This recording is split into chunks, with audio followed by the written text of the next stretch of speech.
one of my big goals, I guess you could call it, for the previous quarter was finding a reporting solution for Yelp.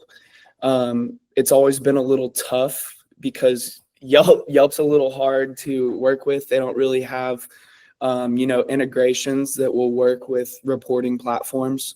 Previously, we tested out some different platforms like agency analytics, and it just really wasn't working how we would want it to. We use Swydo for all of our other Google Ads reporting, Facebook reporting. So it just made a lot more sense cost-wise and just how familiar we as an agency are with Swydo to have our Yelp reporting there.